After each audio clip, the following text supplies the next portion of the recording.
Alright, well, yay, we bought a trailer sailor.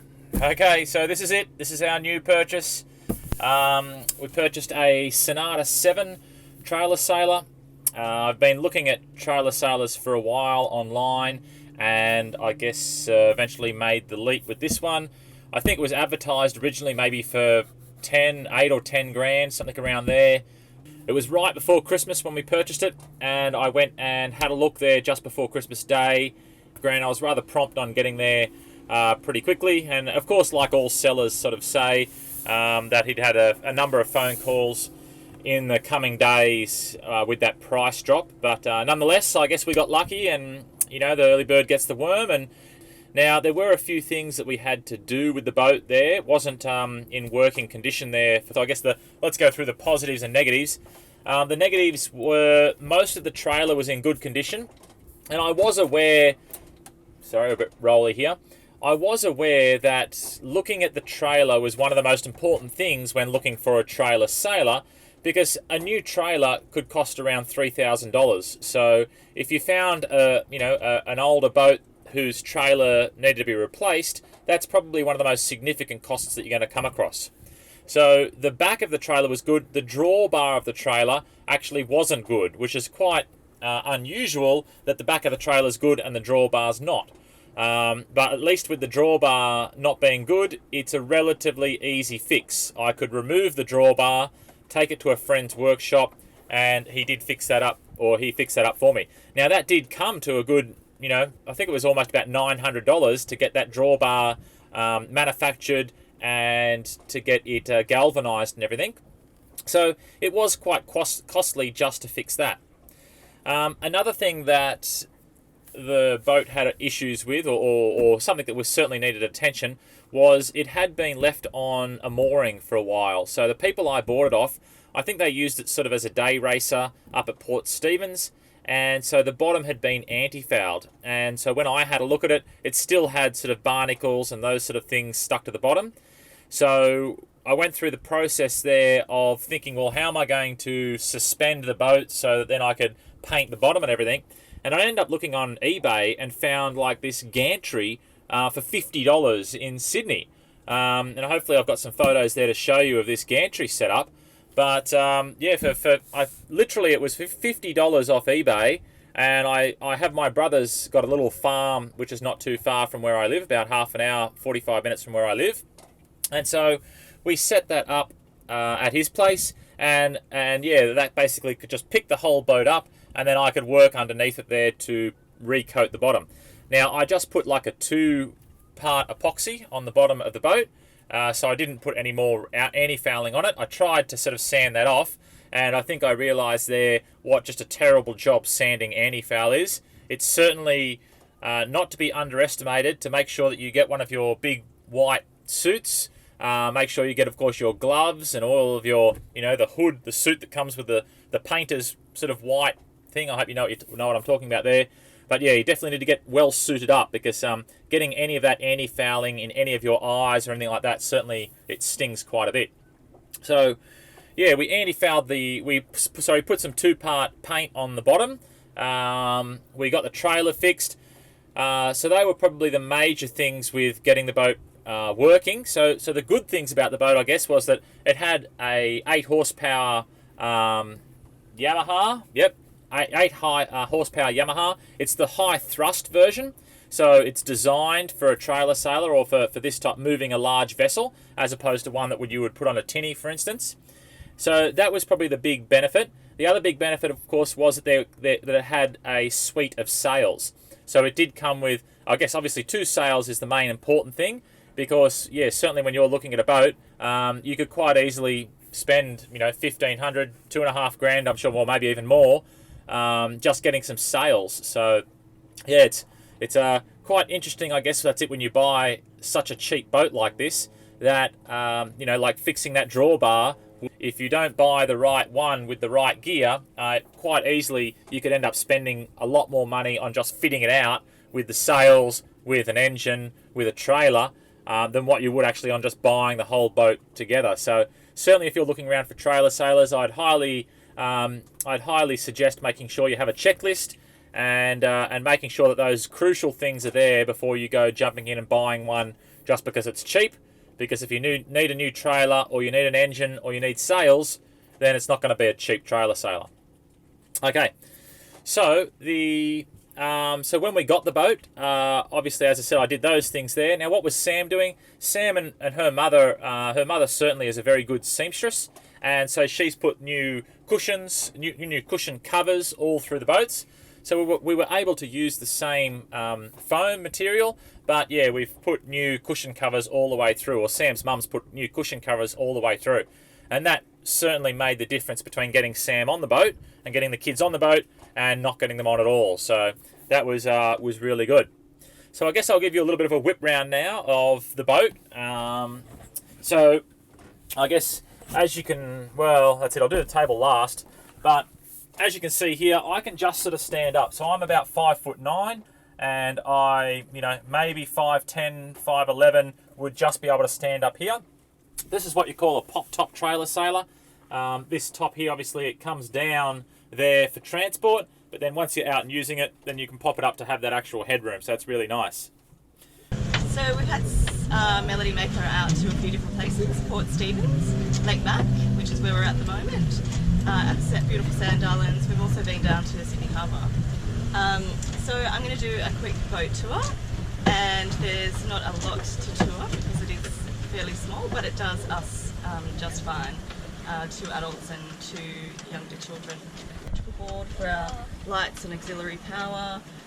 We've got a converter here for a solar power panel which we've put on, and of course our radios. This is basically where I sleep. Right, so that's my position down there.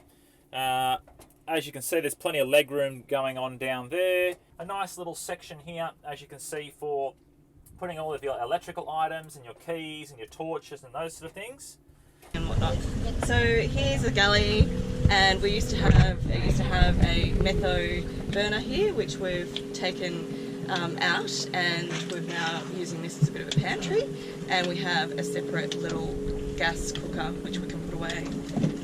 Obviously sink, we've got our little fridge in here which we've been just using ice at the moment, and we have something rigged up underneath here to capture the water that runs out.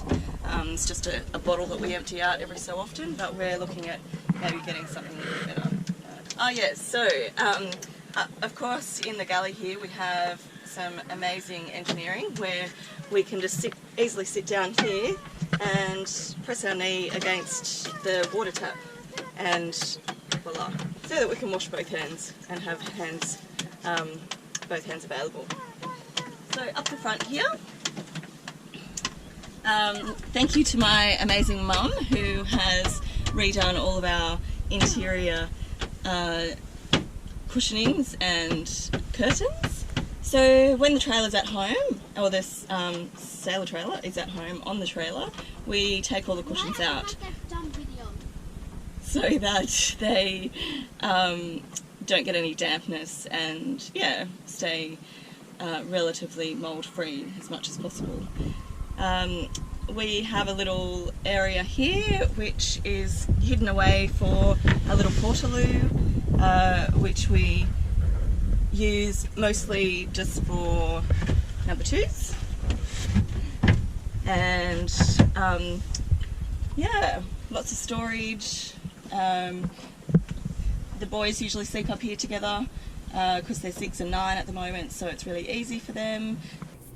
Coming forward here, right, this is where basically Sam, this table of course drops down, and so this is where we set Sam up to sleep. Which makes that nice as well. You probably can get a few different versions of this, of the Sonata 7. Down here, that wall, it might be a bit hard to see, but I think in some Sonata 7s that wall is actually further back, which would be really nice. Like, it'd be great if that wall was further back. Then of course one of the boys, and we could make a bed out of that, much like it is on this side. Then one of the boys could potentially actually sleep down there, which means that Sam and another one of the boys could sleep up here, and then we wouldn't have to actually change this table around. So, yeah, I guess that's it. If I was to, have the ideal world, then yeah, having that extra space down there, so the head would actually basically be up on this seat here, and then the rest of the body down there, that would be a really great idea to have. And sorry, before we head outside, there was just something there, a bit of homage, I guess, to the people who previously owned the boat. As you can see down here, maybe I'll insert a better picture of it, but yeah, I'll try, maybe in a future video, I'll try and contact the maybe previous owners of the previous owner, or somebody anyway. There was some names basically on the back of the boat that you could just sort of see in the faint light. There was no, their names had been taken off, but the sunlight stain or fade, the fade marks around their names were still on the back of the boat. So I might try and do some research to find out who the people were who have owned this boat previously. All right, just something else I forgot to mention there was that the keel bolt here had become very elongated in the fiberglass. Obviously the person who I purchased it off here, someone has done a fair bit of work here to this keel box. I don't know the story with that, but the hole here where it went through, it was very much elongated. So I'll show you a photo of that. So to solve that problem, as you can see, I simply just got a big bit of stainless steel made up. I think it even cost, like, I'm sure it cost a couple of $100 just for this stainless steel. But yeah, the bolt goes through there, and that solved that problem of the elongating keel bolt. Another thing worth mentioning is the swing keel. It was in bad need of restoration. I tried to clean it up myself with an angle grinder that had a wire brush attachment and sanding discs, but there was no way that I was going to get to the level of restoration or to get it back to bare metal like I wanted. The sand blaster did an excellent job of getting that back for only $200. I was amazed at how many pits there actually were and divots and everything there actually were in the keel when I got it back from the sandblasters. I then coated it with, of course, a primer. I filled in all the divots and imperfections with some resin bog, and then a few coats there of the two-part paint that I used for the bottom. Now, something I should mention there is don't underestimate how heavy and how difficult it is to move the keel around. This keel weighed about 400 kilos from the information that I've seen, and it was, it could easily crush you or your leg or a body part if it falls over or something. So do be very wary that if you're going to try a keel restoration, that you need to set yourself up to be able to move around something that is several hundred kilos. Anyway, that's pretty much most of the inside of the boat here. So let's head outside, and I guess I'll show you a little bit around the outside of it. So coming out, you have got to step up there. It's a little bit annoying, but it's just one of those things you got to deal with, I guess. So coming out into the cockpit here. All right, so we've got a couple of lovely little seats there just to sit on while we're chilling out. And then, of course, they move down the sort of back here when we're actually sailing. As you can see, we've got the 8 horsepower Yummy there, which, as I said, pushes the boat along lovely. Doesn't really use much fuel. You do get I can get a whole weekend out of a 10-litre fuel tank, so that's pretty good. There's the solar on a pole, right? I put it down there so that it's out of the way of the sails, and of course there's our rod holder as well. We're going down into the rear storage locker here. All right, we got fuel for the tender. We got obviously other stuff there, fenders, hose to hose it down, buckets and a spare anchor and all those sort of things. The other side over here is more the toys locker. So we have some snorkels, some balls and those sort of things. And we have these bottles here. Those bottles are what we use to effectively as a wash down thing. So we can just sort of stand on the back here when you get out of the salt water and wash yourself down. I could set up a hose and everything, but you tend to use a lot more water. So by using one of those little things there, we don't use as much water. Now, something else that I highly recommend here is these. I actually put these bits of wood around the back here, and that just makes a perfect seat where you can just sort of sit on there while you're driving or while you're sailing, or mainly while you're driving, because you can't see as well from up there when you're sailing. But yeah, it's a really nice spot just to sit up there and drive the boat places. The keel down the back here, the rudder, sorry, down the back here. You can see that I've got some bungee there going through the rudder, and so I do actually have to physically climb down the ladder here and then push that down with my feet. I haven't worked out the whole system of how this rudders are supposed to work. If anyone knows, please comment below. So I push it down with my feet, and then I tie these on just up to here, and that sort of keeps the rudder down while we're going in place. Something else, of course, that I highly recommend is the autopilot. Just let me get this out. All right, the autopilot. There it is there, the Auto Helm ST1000. That is invaluable to be able to set that up on the rudder, and I actually frees me up, of course, to make a sandwich, to deal with whatever issue the boys are having, or for me to trim the sails is awesome. All right, so moving forward there, as you can see, we've got the sails there sort of just stowed at the moment. So let's go up here and have a look. Got some rods there, pole. So that's, you'll notice that I've stored the kayaks up the front here. So yeah, very much a space saver there. The boys love playing on the kayaks. We've got a couple of whisker poles or whatever you call them there. I've never used them, don't know how to use them, but I'm sure they can't be too difficult. And we've got our furling head sail up the front here, which makes life, of course, pretty good. We're just down at the Sand Islands at Swansea as usual, to give you a bit of a look at that. And there's the front of the boat.